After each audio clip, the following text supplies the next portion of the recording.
I've got a crazy story. I was just talking to my MAGA grandfather. Out of the blue, he's like, do you have a DVD player? And you gotta watch this series. I'll buy it for you.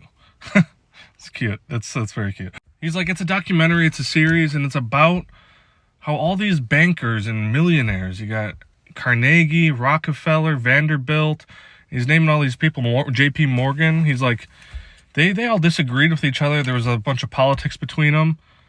But he's like, they all came together to choose William McKinley as their president. He's like, William McKinley wasn't necessarily corrupt, but he was picked to be the guy for all the capitalists and the big money bankers and financial elites. He's like, there was a left-wing candidate, William Jennings Bryan, or that could be the wrong name, he said, that was favored, but they made sure McKinley became president. And he's like, the guy who shot him, Anton Solzhenitsyn, or whatever, yeah, he was an anarchist, but he's like, he was like a unemployed factory worker that was disgruntled. He was the one that shot William McKinley, by the way, in Buffalo. And I'm listening to this like, you sound like a communist. That's incredible. And you're a straight up MAGA. You're just the most Trump-supporting MAGA guy ever. And you're saying communist talking points to a T. You've identified the ruling class. You've identified that they control who is president. They control the political superstructure. And that they don't even have to necessarily get along, but that it's the class that rules, these financial industrialists.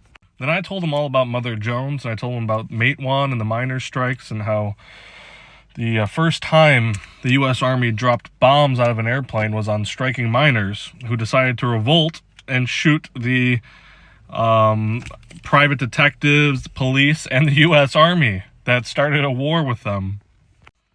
It's so easy to talk to conservatives, especially MAGA conservatives, because their class consciousness is right on point. It's the only thing separating them is just like the word communist. All they need to do is channel that consciousness they have into communist left-wing politics. Just have a good, honest conversation with any of these people, and you'll find the same exact thing.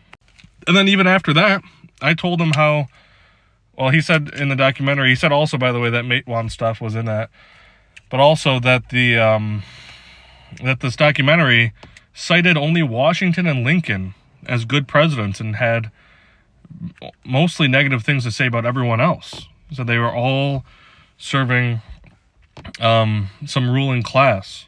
And then I told him too, I'm like, look, I like Jefferson because Jefferson wanted to ally with the French. I told him, I said, America had the revolution. Now, 10 or 15 years later, the French had their revolution. And Thomas Jefferson wanted to trade with the French, this new revolutionary country, because they, of course, share a similar struggle. But people like John Adams wanted to trade with the British. And I use this to say, well, look, throughout all of American history, it's been the British trying to take over America and retake it. Because obviously America is important for many reasons. I said you got the War of 1812. You've got, even like the British, when they were trading with the U.S. in the early years, had these horrible tariffs and predatory practices. And all this agitation is so easy to do. The only hurdle is the C word. But in some cases, it's better to just start out, be like, hey, I'm a communist, and go from there because you're being upfront and it sparks that conversation, right? Other times, it's better to win over the argument first, or not, win the argument, win over the person first, right? Say, okay, we agree on all the same points, then say communism. Because you're like, well, we agreed on everything we just said. Why does that word make a difference, right?